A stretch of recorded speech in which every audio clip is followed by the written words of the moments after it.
I'm Steven, what's up? So, I basically lost myself on YouTube last night. Must have watched around 45 videos about crypto mining without needing expensive gear. And yeah, there's this whole thing now about mining apps directly from your phone. And what completely blew my mind was how every single creator is recommending these unnecessarily complex systems, like switching between 3 different mining software programs, monitoring blockchain difficulty adjustments hourly, subscribing to paid analytics services that predict the most profitable coins. I'm watching this going, seriously, why make it this hard when streamlined options already exist?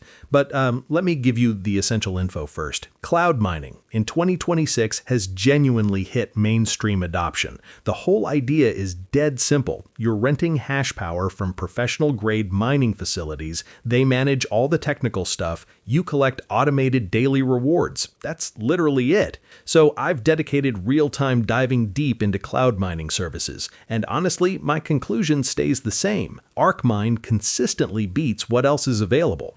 Okay, so I'm going to do this live right now so you watch the whole thing unfold. Just opening up any browser here and searching arcmine.io.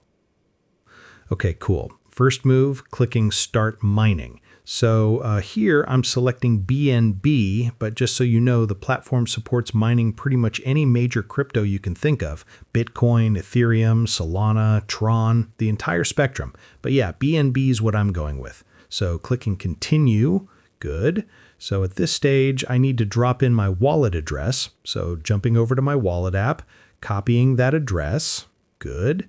Switching back and yeah, pasting it into this box. Good. Now I'm configuring hash rate power and mining speed. Basically, these settings control how much processing firepower gets directed at your operation and the velocity of the actual mining. But here's the catch. This influences my fee structure directly. So if I push these numbers higher, I'm accumulating crypto quicker, but I'm also paying more in service fees. Okay, now I'm setting the target amount. This tells me how much cryptocurrency I'm aiming to mine, the USD value of that, and how long it's going to take. And yeah, so now I'm launching the mining process, and awesome, it's active. All the stats are right here. Remaining time, assigned power, efficiency percentages, everything.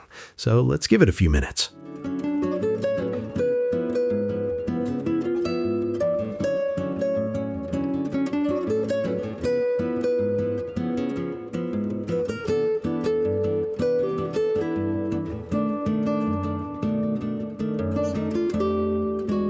And great, perfect, I successfully mined this quantity of BNB, and it's ready to withdraw to my wallet. But important detail, the platform requires me to cover the infrastructure fee before any withdrawal goes through. It's all itemized right here, so this is how much energy was burned, these are the server racks that we're running, plus the network transaction costs. Oh, and another thing to keep in mind, the minimum infrastructure fee for tapping into their resources is always going to be 30. So yeah, factor that in when you're planning this out. Everything's transparent. Okay, so I'm just copying this payment address, or actually let me use my phone, scanning this QR code, pasting that address into my wallet, entering the exact amount, and tapping Send. Transactions broadcasting now, waiting on network confirmations. All right, back to ArcMine, hitting that I've sent the payment button, and now just waiting for the system to process everything. All right, so while this goes through, here's what I really believe matters when evaluating this app.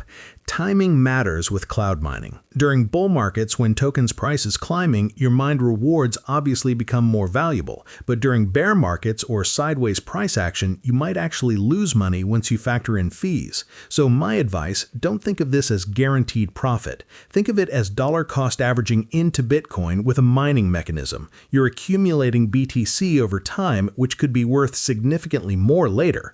Also, diversification is smart here. Don't put all your crypto strategy into cloud mining. Maybe allocate like 20-30% to mining contracts. Keep some tokens in cold storage. Maybe stake some Ethereum separately. Spreading your approach reduces risk and gives you multiple exposure points to crypto growth. So yeah, you'll find the link in the pinned comment and description below. Test it yourself and let me know how it performs for you in the comments. See you later.